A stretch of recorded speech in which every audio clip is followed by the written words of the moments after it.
Olá, este é o videocast do Hospital de Clínicas Ijuí, o Conexão HCI. Hoje nós vamos falar sobre o procedimento de ablação por radiofrequência, disponível no interior do estado apenas no HCI e que é utilizado no tratamento de câncer de tireoide. Como ainda é uma novidade, quem vai trazer informações e detalhes sobre a ablação por radiofrequência é o Dr. Robledo Aliev, cirurgião especialista em cabeça e pescoço, que está aqui no nosso estúdio. Seja muito bem-vindo. Olá, muito obrigado pelo convite. Doutor, para iniciar, há 2 semanas mais ou menos foi realizada a segunda cirurgia por ablação por radiofrequência. Queria que o senhor falasse então, para contextualizar também quem está nos assistindo, quais os sintomas de câncer de tireoide e em que momento a pessoa deve procurar auxílio médico e também quais são os casos que esse procedimento é necessário.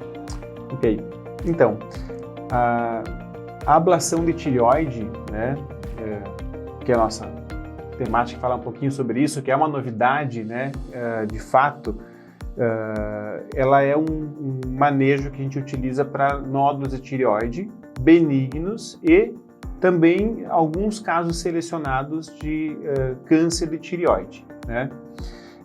Então, mais ou menos 2 semanas, 10 dias, a gente fez 2 casos, um benigno e um maligno aqui. De fato, não são nossos primeiros casos, né? A gente já vem trabalhando nisso há algum tempo, né? Existe toda uma preparação para a gente conseguir estar habilitado a fazer isso, né? Então, a gente deve estar fechando aqui em torno de 20 casos já, uma das maiores casuísticas do estado, se não a maior, né? Nesse período que a gente começou a trabalhar com a ablação de tireoide, tá? Câncer de tireoide, por incrível que pareça, não dá muito sintoma, né? Isso eventualmente atrapalha um pouco no seu diagnóstico, né? A tireoide é um órgão que não tem muita inervação sensitiva, então ela não gera dor, né? Uma coisa que a gente espera muito quando tem algum tipo de doença um pouquinho mais agressiva, né? A expectativa que se cria assim, é de que a gente vai ter dor, né? E o câncer de tireoide ele é indolor, né? Na imensa maioria das vezes, né? Habitualmente o diagnóstico se faz clinicamente quando a pessoa percebe um crescimento de volume na região da tireoide. A tireoide é um órgão que se localiza logo acima da dos ossinhos aqui da clavícula, né?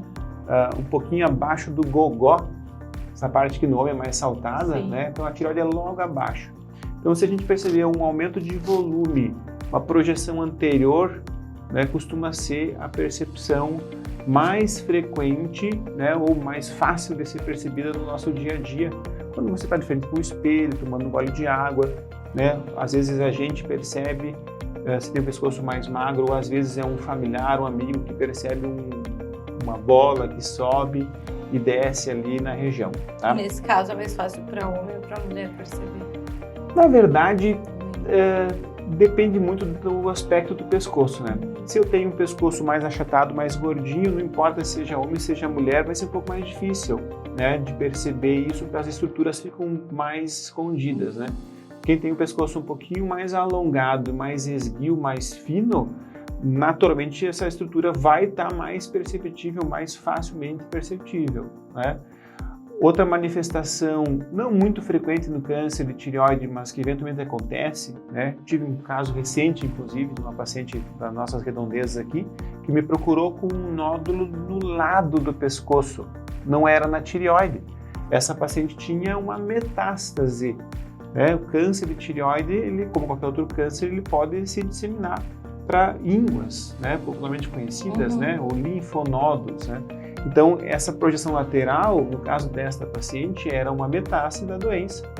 Na tireoide, a doença dela era microscópica, de poucos milímetros, não havia sido percebida ainda, e a primeira sinalização foi este nódulo lateral, uma íngua que cresceu, né, já contaminada pela doença. Não é o dia a dia, logicamente, mas eventualmente também é uma manifestação do câncer de tireoide. E tem algum exame específico para ser feito o diagnóstico? O exame diagnóstico mais fácil de ser feito e o que é o ideal também, porque o que melhor estuda a glândula é o ultrassom, a ecografia, tá? São sinônimos, tá? Que é um exame simples, super acessível, né? Onde se coloca um aparelhinho que vai passando aqui pela frente do pescoço, ele é absolutamente indolor, rápido, né? E está disponível em vários locais, várias clínicas, né? Hospitais também. Então, é o exame que mostra a estrutura da glândula, mostra se há alguma alteração, se há alguma nodulação, né? E, logicamente, quando a gente fala em nódulo e câncer, nem todo nódulo de tireoide efetivamente é câncer, muito pelo contrário. A maior parte dos nódulos de tireoide são nódulos benignos, 95% dos nódulos de tireoide serão benignos, né? Então a ecografia é um primeiro exame de entrada que vai fazer essa triagem, digamos assim, inicial, né, para mim suspeitar de uma coisa ou de outra. Depois tem todo um sequenciamento de investigação, um passo a passo, né, para que a gente consiga chegar naqueles casos onde há uma suspeita ou até o diagnóstico de malignidade. Agora falando sobre esse tratamento específico, a ablação, em que momento que ela é utilizada, que é feito esse tratamento, em quais os casos, o senhor disse que são casos bem específicos, né? E o que é exatamente, assim, explicando para quem é leigo? Perfeito. Então a ablação é um método que de fato não é novo, né? Ele é utilizado já há décadas para outros tecidos corporais, né? Ele consiste, Mariana, uma coisa bem simples. Você imagina uma agulha longa, ou, enfim, de tamanho variável, onde a sua ponta esquenta, tá? Então, por exemplo, pessoas que têm um câncer no fígado que é não acessível cirurgicamente, não operável, tá? Esse é um método bastante utilizado, né, nesse tipo de cenário. Você coloca essa agulha lá, essa agulha, a ponta dela vai esquentar, vai gerar a fonte geradora de calor, pode ser a radiofrequência, mas existem outras fontes, pode ser laser, pode ser micro-ondas, enfim, a tecnologia que vai gerar a temperatura naquela ponta especificamente, ela pode variar. Nós utilizamos para tireoide a radiofrequência, tá? Mas existem outras tecnologias. Então, este calor, essa agulha acertando este nódulo, vai gerar um calor muito grande ali, matando aquela célula. Certo, e antes a gente estava conversando aqui que além de Ijuí, são só outros 2 municípios do estado que fazem esse tipo de tratamento. Então a região, aqui a nossa macro-região, hoje tem uma opção para onde vir também para encontrar essa outra opção. Sim, então tem outro colega no estado aí que faz, né? Que é o Marco Seferin, lá de Lajeado, é meu amigo pessoal, inclusive fizemos formação junto, né?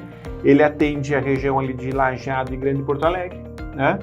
E até onde eu sei, fora ele e eu aqui, não há nenhum outro que eu conheça. Eu posso, de repente, ter outras pessoas que fazem, eu não conheço, né?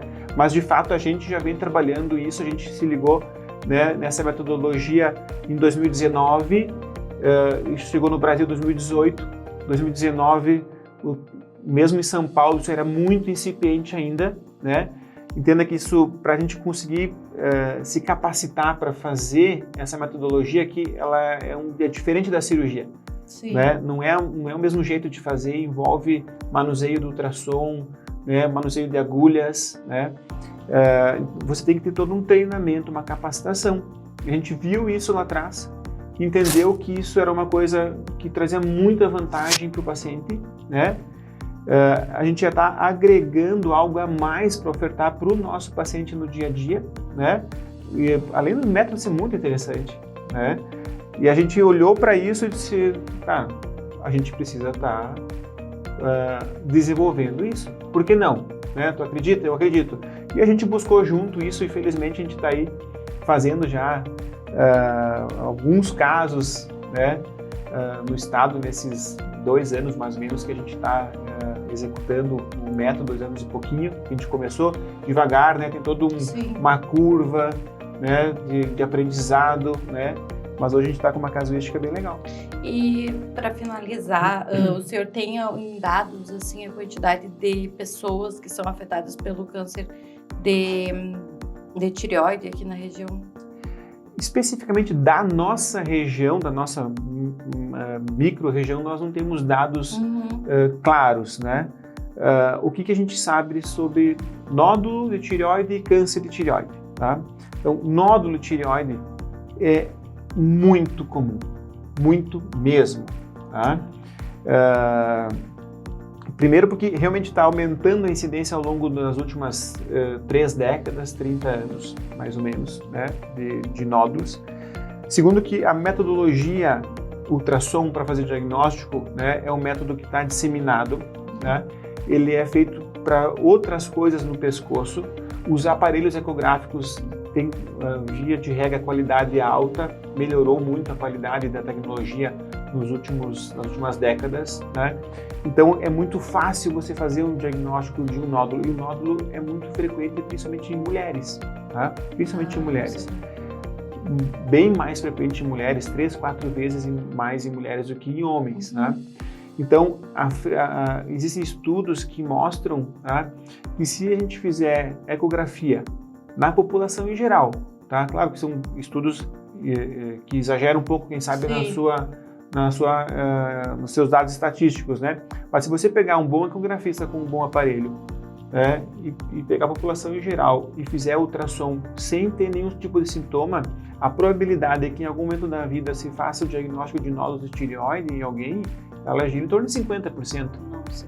É porque a alteração de tireoide ela é frequente, tá? Já o câncer de tireoide não tem essa frequência, muito pelo contrário, tá? Ele, como eu falei, 95% de... Bom, vou de novo. 95% dos nódulos de tireoide serão benignos, né? Então, a maior parte vai ser de doença benigna, uma pequena porcentagem de malignidade. No entanto, tá? Nos últimos 30 anos, a gente vem observando mundo afora, não é uma realidade local ou brasileira, é mundial, um aumento da incidência do câncer de tireoide. Um aumento pequeno, mas constante, tá? Então, nós temos crescimento na incidência de câncer de tireoide constante há mais ou menos 30 anos. Tá? Se voltarmos aos estudos mais antigos, tem mostrado isso mundo afora. Tá? Há muita dúvida de por que isso está acontecendo. Eu ia perguntar quais são os fatores que levam a esse resultado. Então, assim, não há um consenso óbvio na literatura sobre isso. Tá? A facilidade de fazer o diagnóstico, sem dúvida, entra muito nisso, não tem nenhuma dúvida, né? O acesso a um exame que é fácil, de baixo custo, está disseminado mundo afora, influencia, sem dúvida nenhuma, tá? Mas não é só isso, com certeza não, tá? Aí entram questões alimentares, são hipóteses que você não tem clareza plena, tá? Questões alimentares, estilo de vida, tá? Existem alguns contaminantes químicos que alguns estudos já colocaram também como possíveis fatores geradores, né? Outro elemento que também entrou em pauta, mas também é um pouco duvidoso, assim, alguns estudos mostram, não, é a obesidade, né? Então você vê que tem várias hipóteses para isso, tá? Não muito caras assim, mas várias hipóteses nesses caminhos que eu te passei. Então, eu agradeço a sua presença, doutor, aqui no nosso videocast. Obrigada pelas suas informações, que acho que são bem relevantes sobre o câncer de tireoide, não só sobre o câncer, também sobre nódulos, enfim, e sobre os tratamentos que estão disponíveis aqui no HCI, que está sempre se desenvolvendo, né, no que diz respeito a tratamentos, a cirurgias e a medicina em geral. Muito obrigada. Obrigada a você que nos acompanhou até agora no nosso videocast Conexão HCI e até o próximo.